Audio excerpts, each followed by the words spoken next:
In 1897, the Holloway family of Franklin County accepted a ward through the State Placement Bureau. The child arrived without speech, without history, without the capacity to age. After 18 months, they returned him with a single notation in the registry: behavioral stagnation observed.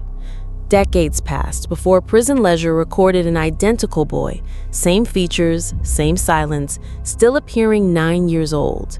If you're watching this now, comment your location and current time.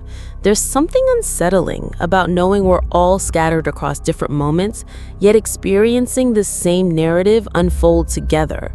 Let me take you into the Holloway case and the ward who defied every natural law.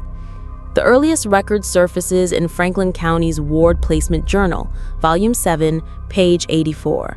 Male subject, estimated age 8 to 9, origin undocumented. Delivered by Regional Coordinator, authenticated by Deputy Registrar Marcus T. Whitman.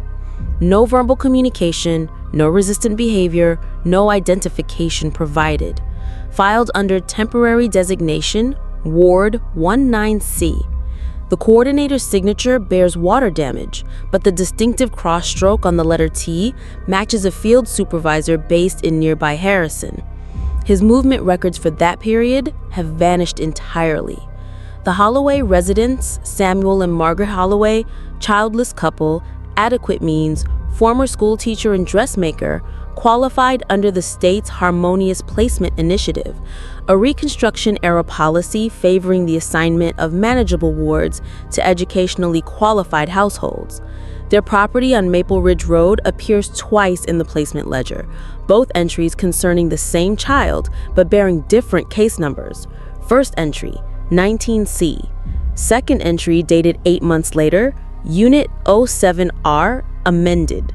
Both notations appear in distinct handwriting styles, yet occupy the same ledger page, separated by only 3 lines. The second entry includes a marginal comment, possibly added later in crimson ink. Physical consistency noted. Verify photographic evidence. The first photograph, discovered within the Holloway family's estate papers, shows a boy seated rigidly, arms positioned formally, gaze slightly turned away. The image carries no identifying marks, though the reverse displays the pressed seal of a photographer operating from Richmond until 1875, when his establishment was destroyed under suspicious circumstances. No additional portraits of the ward exist in any county documentation. His likeness never appeared in regional placement circulars. The Orphanage Quarterly Summary from 1897 contains no mention of a placement to the Holloway residents, despite Samuel Holloway's sworn testimony that they received the boy from the official placement office with proper documentation and provisions dated September 14th. Samuel's penmanship, typically neat and consistent, becomes erratic in entries concerning the ward. Compressed letters, uneven spacing. In a diary fragment from 1898, he records, "He produces no sound. He shows no distress. He anticipates my presence and assumes position before I enter. I have ceased announcing myself." Margaret Holloway left no personal letters, but her needlework journal contains a pattern labeled "Jacket Small Boy." No measurements recorded, only the notation, "For completed," each identical in dimension. No records documents property damage, medical concerns, or disciplinary issues. No correspondence with the Placement Bureau exists. No official grievances were filed. On December 3, 1898, the child was returned to Franklin County custody. The intake document lists the return justification in a single phrase: developmental incompatibility observed. This terminology appears nowhere in Indiana ward records before that year. The processing clerk, whose initials marked that period's documentation, later testified under oath that he possessed no recollection of creating that entry and could not identify the handwriting as his own. His personal ledger from that month had been removed from its binding. A secondary intake record was generated on the same date. Identical child, identical age estimate, identical photograph affixed to the form, processed under the name Thomas Gray, transferred to Madison County, lacking corresponding movement paperwork. A final annotation, added 3 years later in pale green ink and nearly illegible beneath moisture damage, appears in the record's margin. He made no request for return. He was simply delivered back. The dwelling on Cedar Hill was a modest frame construction, 3 rooms with a central chimney and narrow front steps painted in cream. Property records show no structural alterations between 1892 and 1901. Assessment documents indicate continuous occupancy by Samuel and Margaret Holloway, both documented as literate, temperate, and gentle in character. The county's residential inspection roll lists their 1897 census amendment, including a dependent marked simply as Ward, with no birth record, no family name, no educational status indicated. A notation appears in the speech impediment column, though no medical professional authenticated the marking. The Ward's presence in the household generated no documented disturbances, no damaged furnishings, no behavioral reports, no visits logged by the county's child welfare inspector, whose field documentation that season was later discovered partially destroyed with pages 12 through 15 missing and no replacement copies issued. The sole record of household observation comes from a neighbor's casual reference in a sympathy letter dated November 1898, observing, "The silent one continues to move through your vegetable rows like a specter at parade rest."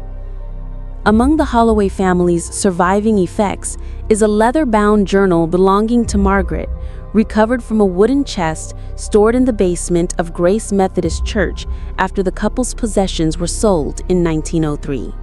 The journal, bound in tooled cowhide with no title marking, contains household observations, sewing instructions, and brief entries written in compact, precise script. Most entries concern domestic matters, references to flour shortages, seasonal changes, and measurements for Samuel's clothing. However, between May 1898 and June 1899, 21 entries reference the Ward indirectly, never by name, always in terms of presence. May 15th, he wakes before the fire is kindled. June 22nd, the door stays shut, yet sometimes the lamp extinguishes. August 11th, he remains wordless, but acknowledges before I inquire. His attention rests between my face and the wall. September 23rd, I offered him a primer today. He showed no interest, simply opened it midway, and maintained that position until the atmosphere felt disturbed. One passage, undated and written in faint graphite rather than ink, appears between 2 torn sections. He perceives when our attention shifts. That's when the room transforms, subtly but perceptibly. From November through March, her observations reduce to single sentences. References to his presence become impersonal statements. Floor already cleaned, no soil on his footwear, kindling relocated without noise. By June, the entries cease. The final entry reads, "He began to blink in sequences." The phrase stands alone, without punctuation, at the bottom of an otherwise empty page. No subsequent entry follows. The remaining pages stay untouched. At the journal's rear, on the inner surface of the back cover, a small paper fragment was adhered beneath the binding edge. When carefully separated in 1952 by a church historian cataloging donated items, it revealed a torn scrap written in unfamiliar script. The ink had deteriorated, but 3 words remained legible, still not classified. The official return record was filed on December 5, 1898, in Franklin County's Ward Registry under Form C-23, marked Non-Punitive Withdrawal.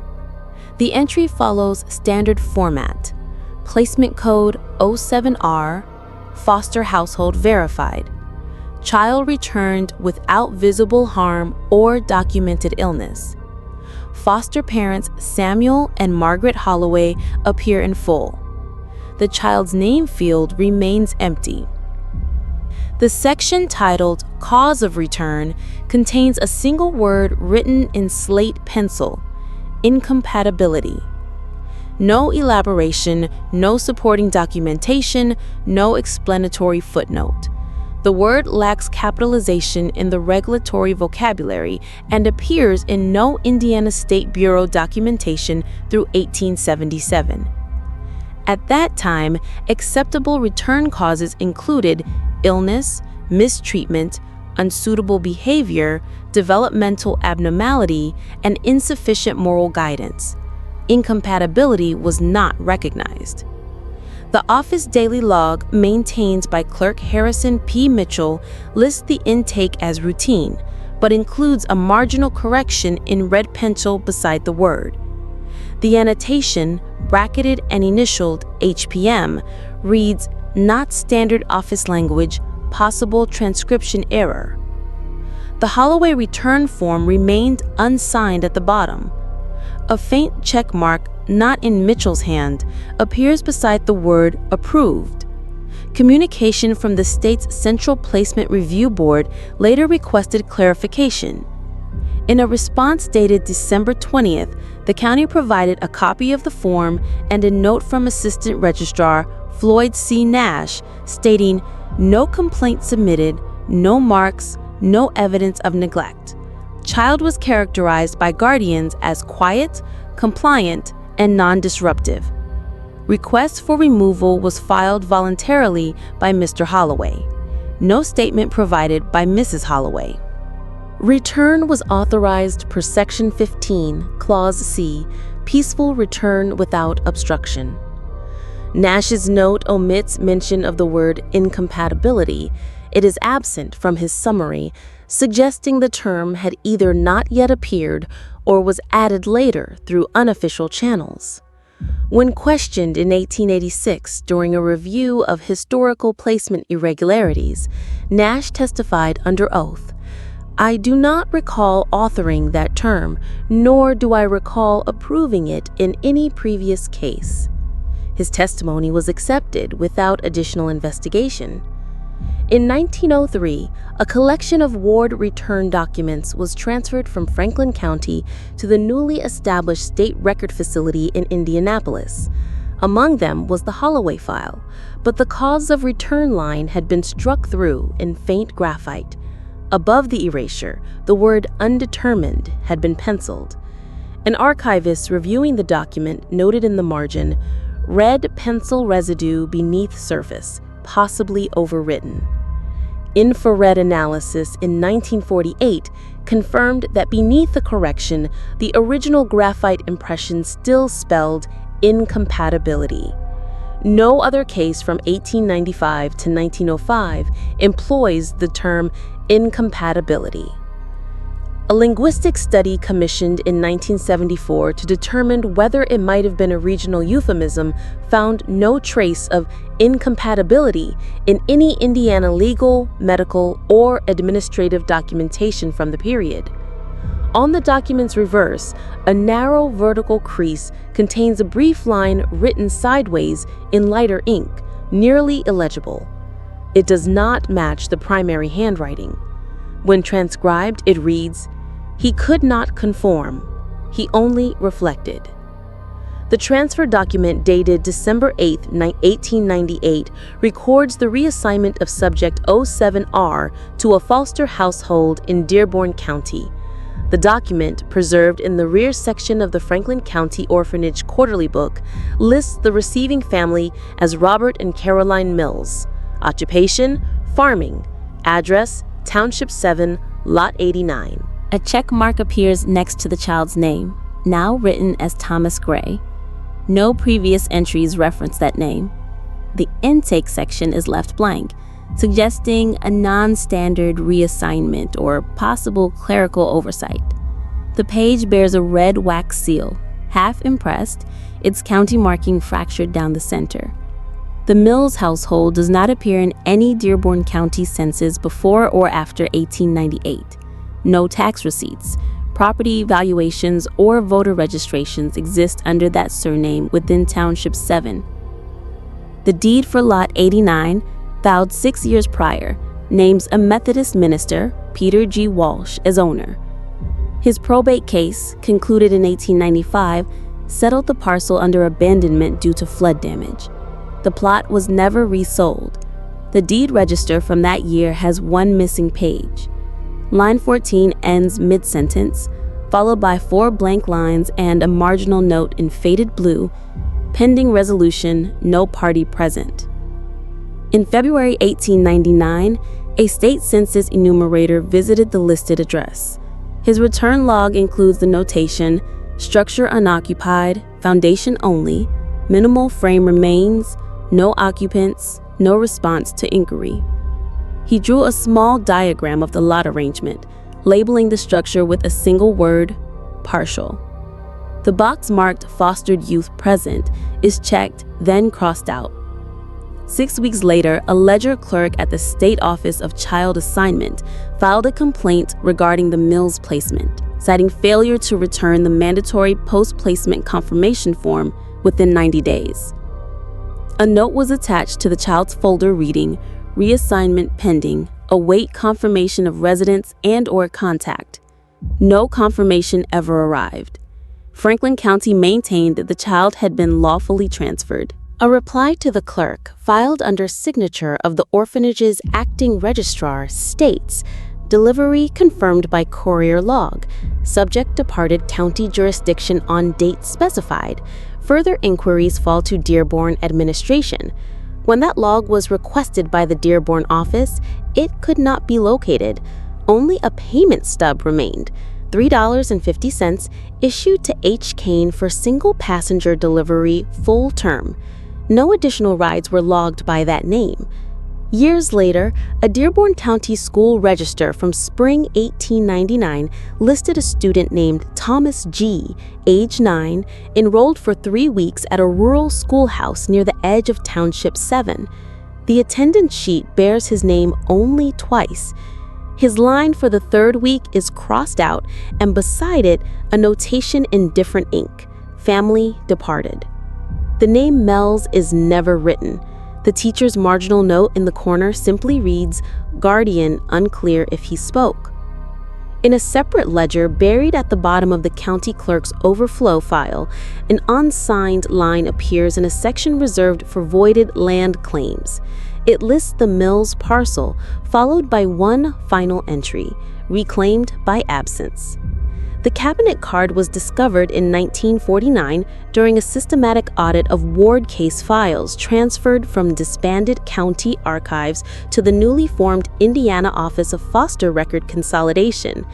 It was found between 2 folded invoices tucked inside a manila envelope marked Holloway 1897-98, tied with hemp cord that had long since hardened into knots. The portrait, approximately 4 by 6 inches, showed a boy seated on a velvet parlor chair, left hand resting on one knee, face angled slightly off-center. He wore a simple buttoned shirt, collar pressed flat. No name, date, or studio imprint appeared on the front. On the reverse, faint impressions of handwriting were revealed under angled light.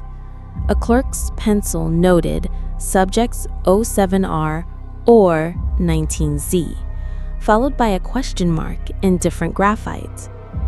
Below that, a second hand in blue ink wrote, return photo unsigned. The location of the photographer remains uncertain until a matched studio backdrop, floral curtain, bent wood armrest, was identified in an 1873 advertisement for the Morrison Brothers Studio, formerly located in Richmond before the building was lost in a fire. Morrison's records perished with the structure. When the photo was tested as part of a preservation initiative, an anomaly was recorded. The albumin layer showed no yellowing, silvering, or emulsion cracks typical of its age. Even the card's corners, usually the first to deteriorate, retained sharp edges. Under exposure to light, the image did not fade or haze. Spectrographic analysis conducted at the Indiana State Historical Laboratory in 1955 found no signs of oxidation, despite the card having been stored in open air for nearly 6 decades. The chemical report, cataloged under accession file number H6247B, reads in part, "Photograph displays no measurable deterioration, protein binding layer intact, cellulose fibers show no insect damage, mold, or discoloration. The pigment density remains at exposure levels consistent with recent manufacture." The analyst appended a handwritten note in the margin. "Image has not changed. Impossible." What troubled archivists more than the preservation was the clarity. When enlarged under a lens, the boy's features remained crisp. Lips pressed thin, right ear slightly higher than left, a faint crescent-shaped mark just beneath the collarbone. His eyes, wide and unblinking, appeared almost enhanced, as though printed over the photograph rather than captured by the lens. One technician claimed that when viewed in a dark room under red light, the eyes seemed less reflective than absorbing. He did not include this in his formal report. A side-by-side comparison was made with photographs from the Dearborn County assignment file. The boy in both images was identical. Same posture, same facial angle, same mole on the left cheekbone. But the second photo, dated 16 months later, bore no signs of growth. The collar fit the same. The shoes, barely visible in the corner of the frame, matched, scuff for scuff. The measurements remained unchanged. When the original photograph was placed beside a modern control print and exposed to UV light for degradation analysis, only the control faded. The original darkened briefly, then returned to its prior state. The technician performing the test requested reassignment 3 days later. His note, left unsigned, was found folded in the bottom drawer of the photo case. It read, "He was not captured. He was still being rendered." The Hamilton County Correctional Intake Book for the year 1893 lists a minor detainee under case number 892C, processed on the afternoon of April 22nd. The name entered is Thomas G. No surname provided. The arresting officer noted, "Theft from a merchant stall outside the Lawrenceburg Depot. No resistance, no statement. Estimated age 9, height 4 feet 6 inches, weight 76 pounds. Skin pale, eyes gray." The arrest ledger includes a notation rarely used in youth cases. Subject shows no signs of confusion or distress. Compliant but mute. The intake form was accompanied by a gelatin silver photograph affixed with wax to the page's upper corner. The portrait, faintly smudged near the left temple, shows a boy in a flat-collared shirt, face turned slightly left, hands folded in lap. Beneath the image, someone has written, "Image taken at time of processing, plate preserved." The handwriting is unfamiliar to other entries from the same month. 32 years earlier, a nearly identical image had been filed in Franklin County as part of the Holloway return record, affixed to the original reassignment packet under Subject Code 07R. When the Hamilton County Archive was merged with the State Juvenile Registry in 1966, the two photographs were placed in parallel folders during intake digitization. An archival assistant flagged the duplication. Measurements aligned. The boy's hair fell the same way. The light struck the cheekbone identically. Even the crease in the collar, leftward, faint but visible, was present in both. No birth certificate accompanied the 1893 file. The intake form left the guardian or kin field blank. The boy was held for 14 days before being classified as a silent juvenile and transferred to the Riverside State Reformatory. A transfer request form dated May 5th bears a signature from the warden C.A. Mills and a countersign from a deputy who later testified he never signed that form. The ink is thicker than his usual hand, and the capital M is formed in 2 strokes instead of 3. At Riverside, the boy was assigned a cot in the Lower East Block. A nurse's log describes him as entirely compliant, poor appetite, never speaks, but blinks regularly when prompted. An additional comment appears in the health charts margin: pulse even, body temperature cooler than expected, flesh cold but not clammy. He was not placed in education programming and was instead given light maintenance tasks. Records indicate no discipline, no conversation, no injury. One staff member remarked in an undated memo, "You wouldn't know he was there if not for the uniform." In January 1895, his name was dropped from the active roster. No incident report, no release form, no transfer authorization. In place of the final status entry is a red pencil dash. The only annotation reads, "File archived, plate retained." The photograph remains in the file until 1953, when the State Archive initiated a restoration project. During review, an archivist noted that the image had not faded. The paper had not yellowed. The wax was still pliable. When compared again to the 1898 image, no discrepancy could be found. At the bottom of the 1893 intake form, pressed so faintly it is almost invisible beneath the last line, are 4 indented words not made with ink, but with pressure from the opposite page. They read, "Age confirmed, not time." The inmate was recorded under numeric classification only, 243. No surname, no intake origin, no conviction ledger attached to his file. The first record appears in the Riverside State Reformatory Register, dated May 7, 1893, noting his arrival from Hamilton County Detention. His age was listed as 9.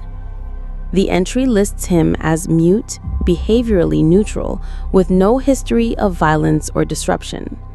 The photograph attached to the file, preserved under glass in the warden's casebook, depicts a child sitting rigid, unblinking, with an overcast look not uncommon in institutional portraits of the era, except for the crease in the shirt, which matched precisely with the photo taken 25 years earlier in Franklin County. Daily logs from Cell Block D indicate the boy never initiated speech. Guards rotated assignments quarterly, but across entries written in 6 different hands, the pattern persisted. No complaint, no noise, no verbal expression. A night shift officer once recorded in his margin notes, "He blinks when addressed, slowly, deliberate." Another, dated August 1894, writes, "Eyes open at every check, even at 2 a.m. Standard meal logs indicate caloric intake far below the mandated minimum for minors. Trays were often returned untouched or half-eaten, with reports stating food disturbed but not consumed. He exhibited no visible signs of malnourishment. Medical inspection forms from 1895 list his weight unchanged since intake. A nurse's side note reads, "Skin cold, responsive to pressure, no lesions, fingernails unbroken." She later annotated the same entry in faded pencil, "Does not shiver, no apparent sleep cycles." Despite multiple requests for classification reassignment, his status remained unchanged for 15 years.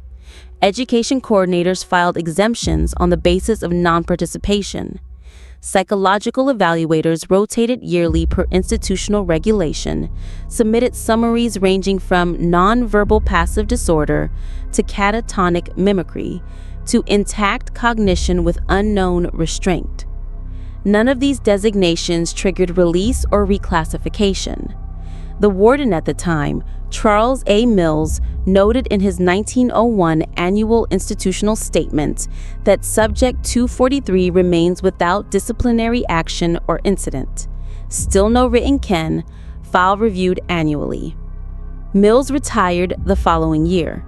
His successor, W. Franklin Brooks, later testified under federal inquiry that when he attempted to remove 243's bedroll during a capacity shuffle in 1904, the fabric lining on the bunk frame resisted folding. When the mattress was removed, a fine layer of dust was discovered, pressed into an uneven grid of vertical impressions. He ordered the cot left undisturbed. No photos were taken. The final mention of 243 appears in a janitorial logbook from March 1906.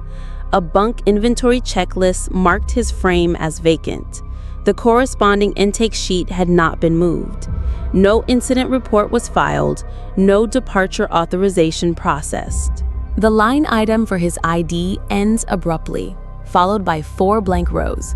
Beneath the last row, a note appears in red ink, distinct from the black used throughout the log. No release form. Status held open. When the records were reviewed for digitization in 1973, the intake folder was missing.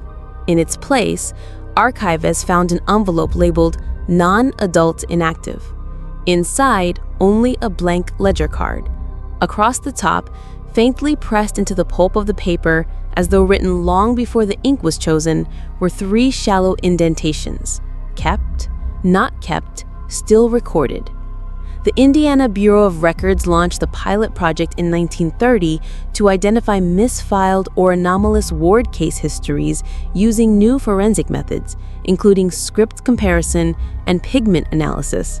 The Holloway file was pulled during a sample sweep due to the unusual absence of assigned guardian names and the presence of a photograph with no ink notations.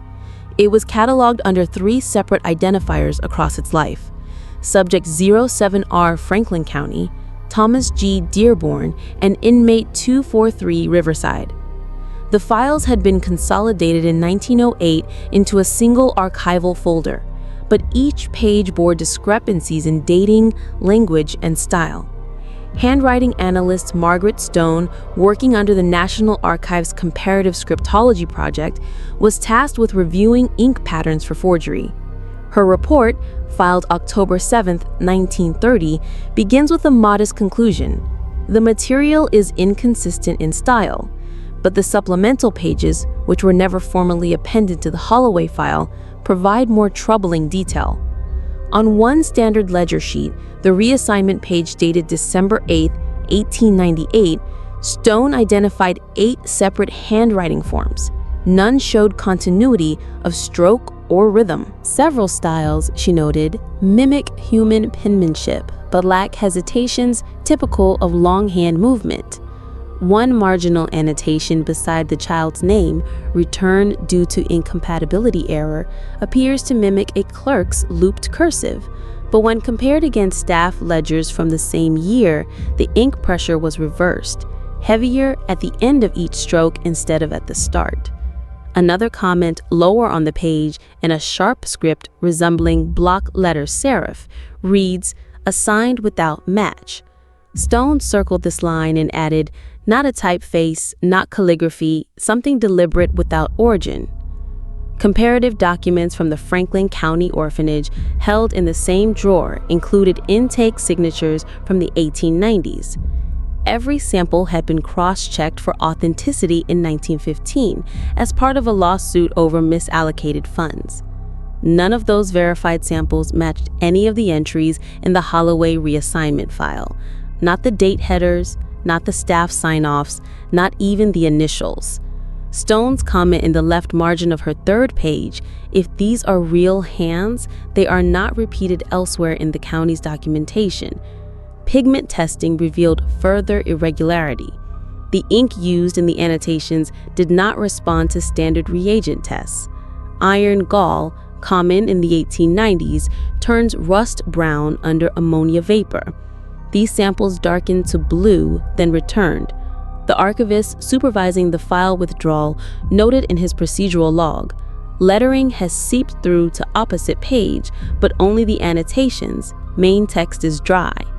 When Stone attempted to trace the staff responsible for the original ledger entries, she found that the listed clerks, H.P. Mitchell, J.K. Walsh, R. Williams, had no employment records prior to 1877.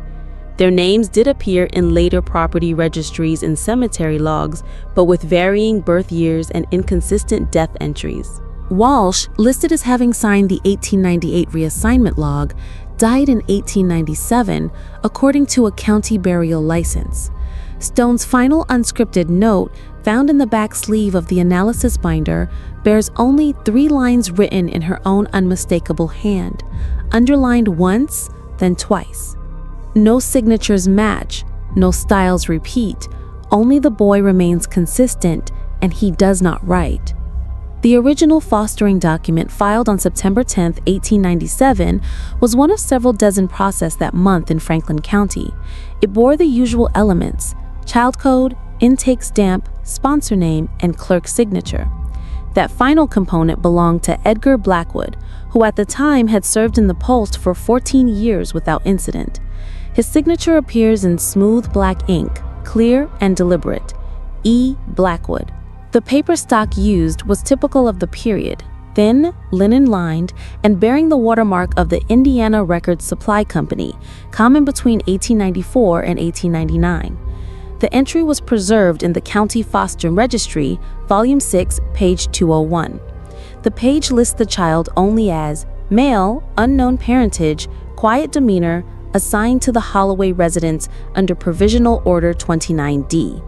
The note appended in red reads, "Foster suitability approved, child's health verified." 4 lines below the entry, the clerk's final remark, "No objections noted by household." That same phrase, appearing nowhere else in that ledger, was circled in pencil during a 1904 state review. The review had been ordered following an anonymous inquiry into irregularities in Riverside's juvenile admission histories. As part of the inquiry, former clerks were contacted to confirm placements. Blackwood, then retired and residing in a boarding house in Richmond, Indiana, submitted a sworn affidavit on April 12, 1904, asserting, "I recall no such file. I did not place a Holloway child in any home under that designation. If my name appears on such a document, it is not by my hand." Investigators cross-referenced his handwriting with county marriage licenses, death certificates, and land title filings from the same decade. His stroke curvature, downward slant, and double-looped L were consistent across 91 of 91 samples. The signature on the Holloway file was identical in all respects. Same flourish on the B, same hesitation at the cross of the T in clerk. Blackwood was shown a reproduction of the page. According to the stenographer's record, he looked at the signature for a full 4 minutes before stating quietly, "I don't remember that name, but that is my hand." When pressed on whether he had forgotten the child, he replied, "It's not forgetting, it's absence. I filed thousands of papers. This one never passed under my fingers. I know the weight of a page when it has." His affidavit was stamped and filed under Objection 14B, though the file was not withdrawn from the archive. Instead, a clerical note was added in the back of the ledger. Signature confirmed, memory contested. It was signed by an assistant recorder, R.H. Kemp, whose own son would die in Riverside Reform 13 years later. No amendments were made to the original fostering record. It remains in the ledger perfectly intact. Between the pages, faint indentations can still be seen where the pen once rested too long on the paper. They formed no words, only a repetition of pressure, as though the hand that signed it had already signed something else somewhere deeper in the book. In December of 1912, the Franklin County Courthouse began a 4-month heating overhaul. The old iron furnace, installed in 1866 and dormant since 1903, was scheduled for extraction. During the excavation of its limestone subfloor, 2 masons uncovered a shallow recess beneath the western foundation wall just past a disused ash chute. Inside, tightly wedged between brick and timber, was a steel cash box, fire-scorched along its edges but intact. No label, no registry number. The lock had corroded from within.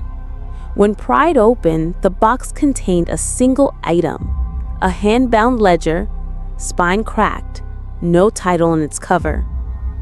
The volume contained just 6 pages. The first 5 were blank, water-streaked. The 6th held a single entry, centered, unadorned. Subject, mail. Minor, Holloway placement. Written in block script with no birth date or intake code. The handwriting was flat, functional, closer to mechanical notation than longhand. Below the subject line, only 1 word appeared under the status field: incompatibility suspended. No clerk signed the page. No other entries followed. The ledger was brought to Clerk John Harrell's office for classification. He recorded its presence in the discovery log, but marked it as non-canonical, a term reserved for items that do not appear in any referenced index or state template. Harrell's internal note, dated January 6, 1913, remarks, "No known authorization for this format, not an accepted document, not filed with origin registry." Yet he did not destroy the ledger. Instead, it was reboxed and shelved in the courthouse vault under miscellaneous furnace wall. 3 years later, a state archivist reviewing county ledgers noted an irregularity in Franklin County's Foster Transfer Volume for 1898. The standard registry ends at page 507, but the binding contains 508 pages. The final page, blank except for faint ink bleed from its reverse side, shows indentations of a square shape suggestive of long-term pressure, as if the page had once been pressed against a hard-bound surface. The archivist's marginalia reads, "Transfer page out of sync, ledger paper inconsistent." When the Holloway file was pulled from its standard folder for re-examination, a slit stain was found across the upper right corner. The stain did not match the rest of the document's preservation state.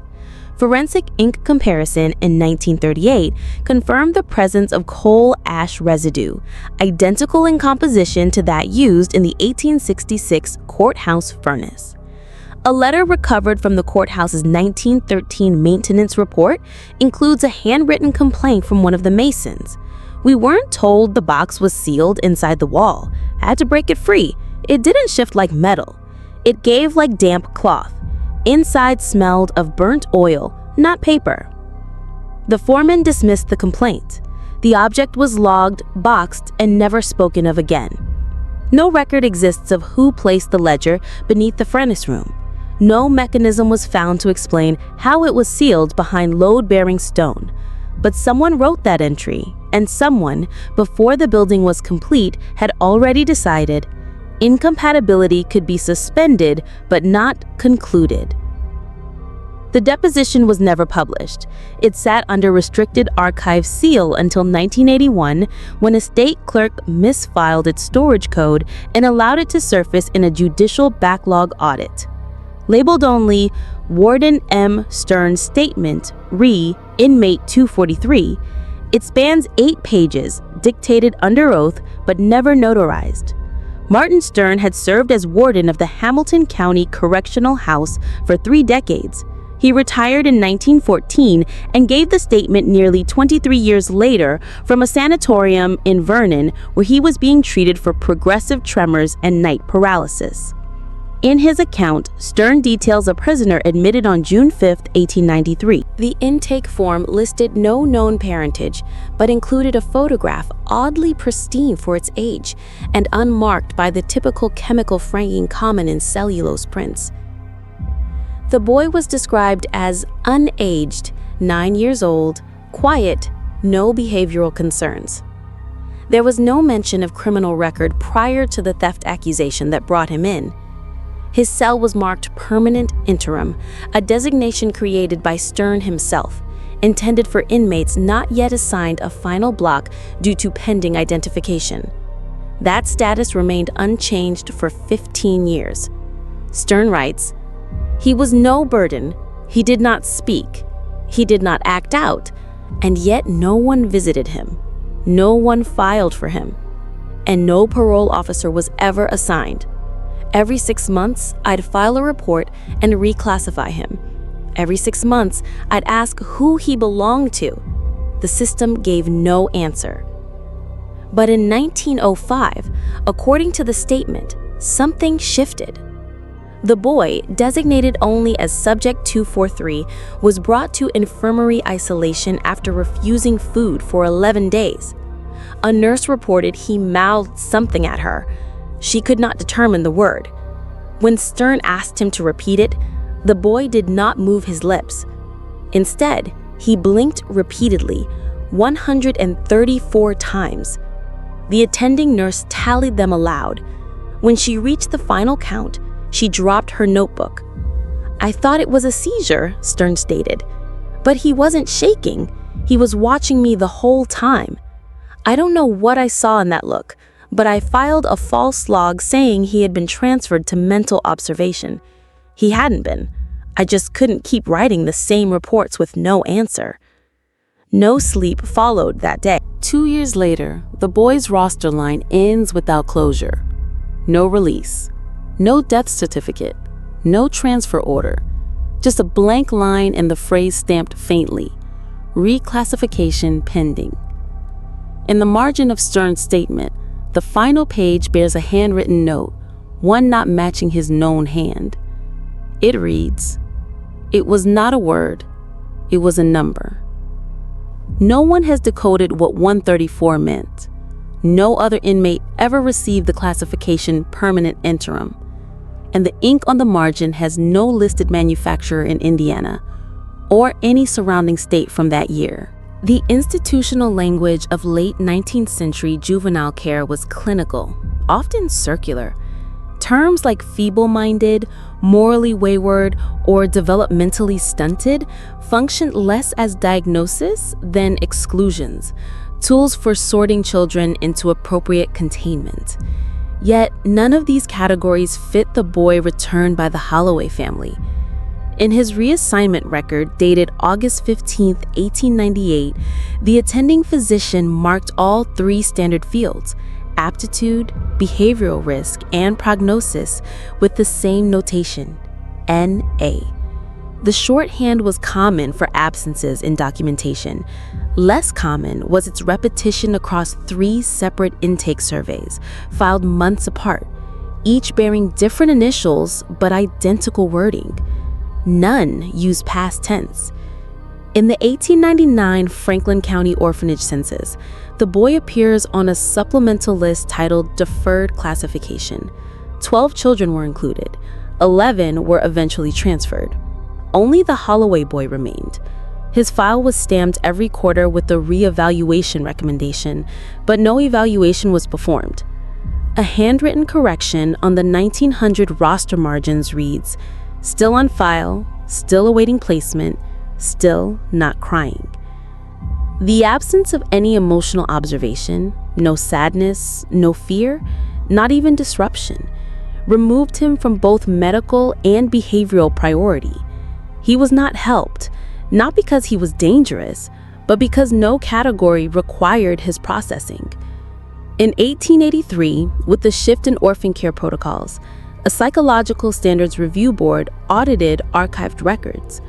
The boy's case was flagged under a provisional heading, Cognitively Inert Minors, Status Ambiguous. In their report, committee member Dr. Luther Shaw noted, Subject does not respond to linguistic stimuli, but is not deaf. Exhibits no resistance, but cannot be taught. Breath patterns do not alter under stress. His condition is neither mutism nor defiance. He is not simple, he is not still. He is just not aligned. The final line of the report is crossed out in pencil. Beneath it, faintly legible, he blinks in order. When Indiana adopted the 1885 Uniform Child Welfare Mandate, hundreds of cases were reclassified. The Holloway boys' fire was marked, reviewed, no revision necessary. At that time, he had not spoken, moved independently, or exhibited any behavior requiring note for over 12 years, and still he remained in state care. A printed correction to the mandate's footnotes that year added a line to Section 14, Subclause F.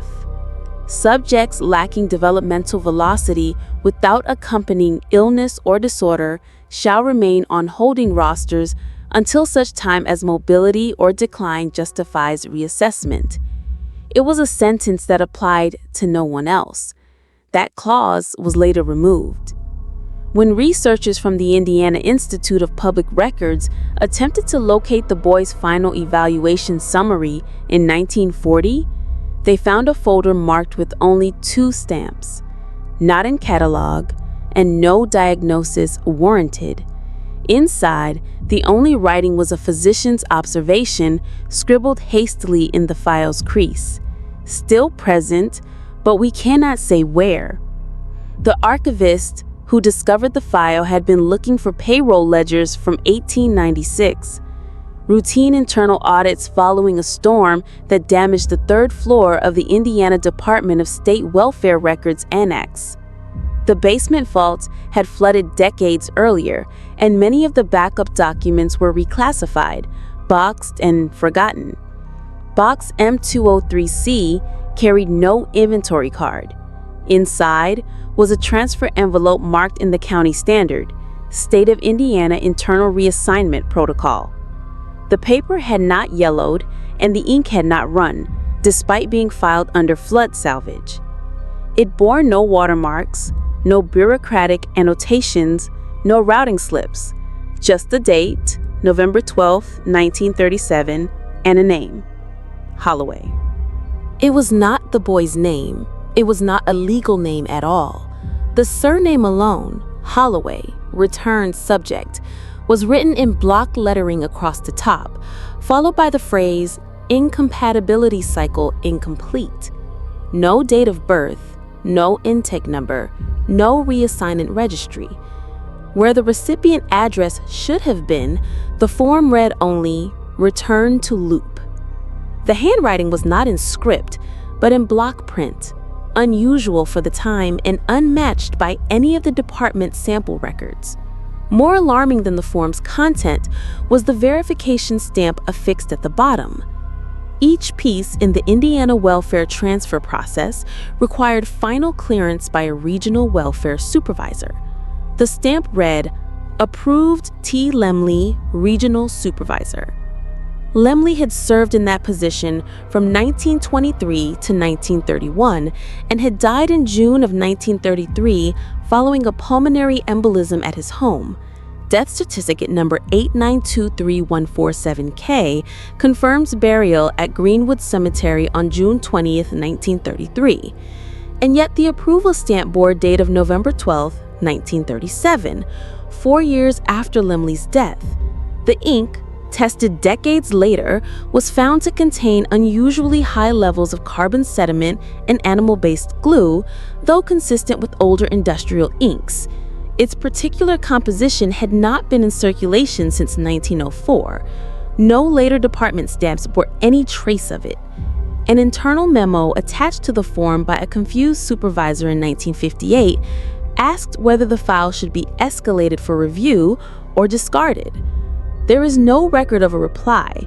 The only annotation on the back of the document was a brief marginalia in faded pencil written in a clerk's shorthand style.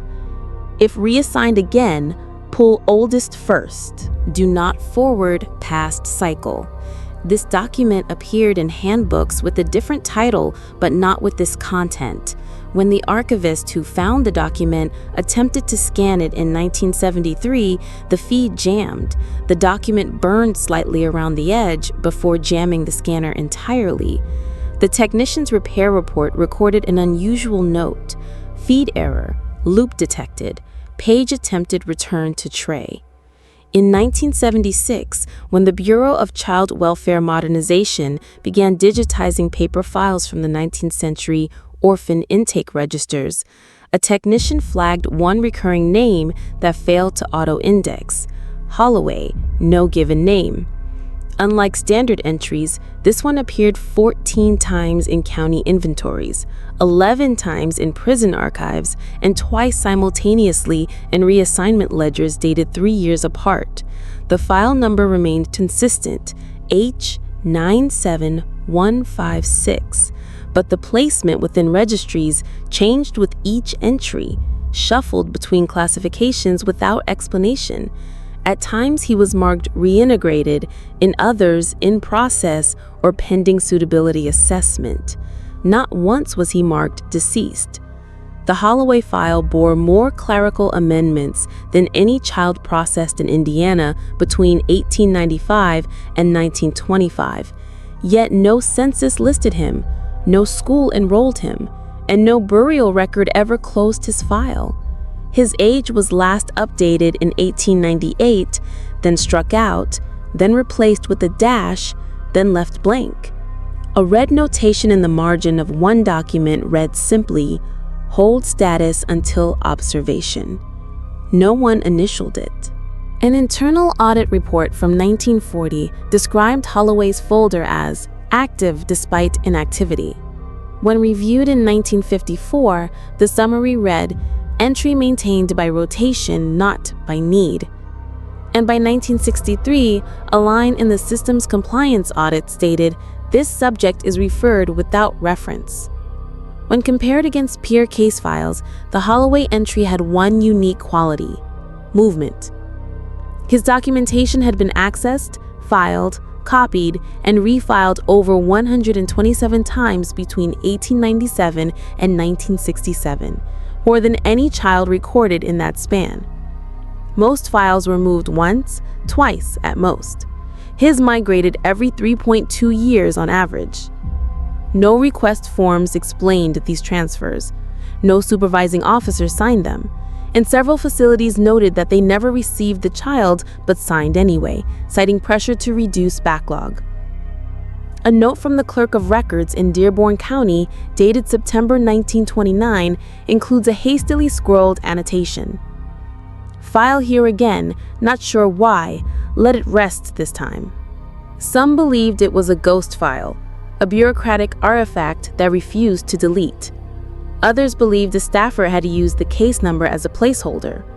But when an internal researcher matched the Holloway file to a series of juvenile incarceration logs from 1893 to 1908, he found more than numbers. He found a photo. It matched exactly the cabinet card in the Holloway Estate archive. Unaged, uncreased, unduplicated. The same boy, unchanged across 3 decades. In a failed attempt to purge inactive records in 1977, the database returned one error: document locked in motion. The IT department flagged it as corrupted metadata, but on the printed error ticket beneath the warning, a line appeared that no staff member claimed to write: "System memory not lost." An internal audit report from 1940 described Holloway's folder as active despite inactivity.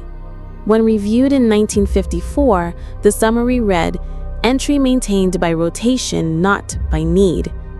And by 1963, a line in the system's compliance audit stated, "This subject is referred without reference."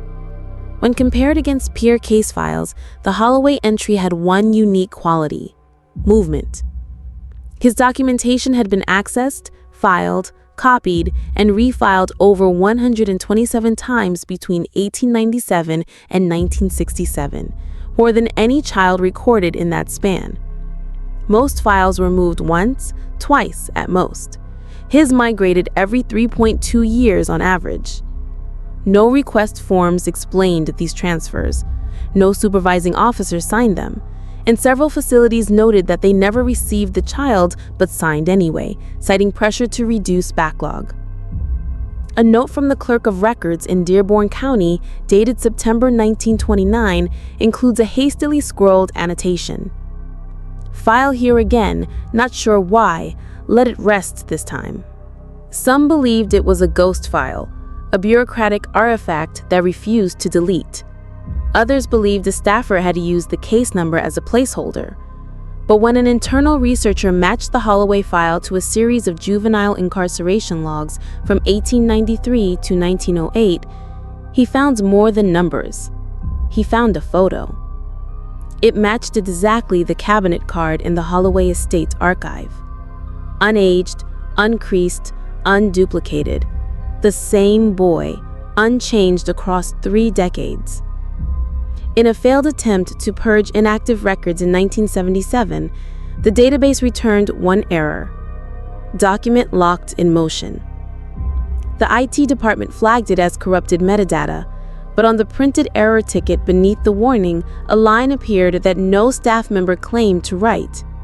System memory not lost. A memo filed in 1995 by Deputy Archivist Lydia Cross records her observation during a midnight inspection shift. The file, she wrote, was not quiet. While moving it from one cabinet to another, she described a sensation of drag, as if the file weighed more than its pages. Cross never returned to the archive after that date.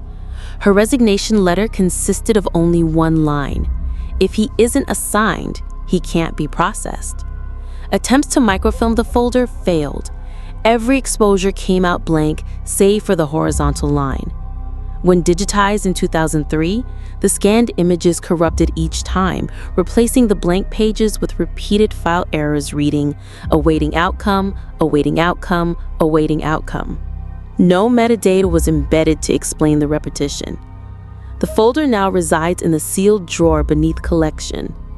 Access requires 2 signatures, one of which must belong to a director who no longer works there.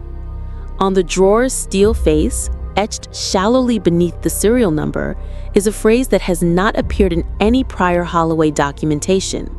It reads, "Don't close the file. He's still being written." He was fostered, returned, reassigned, incarcerated, forgotten. Yet, nowhere in the state archive does he die. His file never closed. His age never changed.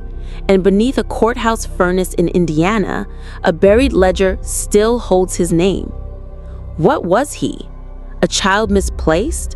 A failure of the system? Or something created by it? Fed by documents, moved by clerks, and remembered only when the ink won't fade. This is not a ghost story.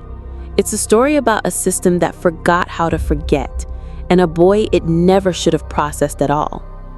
Like and subscribe to the Holloway Archives for more stories history tried to bury. And if you're still watching, tell me where you're from and what time it is. There's comfort in knowing we're not alone out there, scattered across different moments, watching the same mystery unfold together.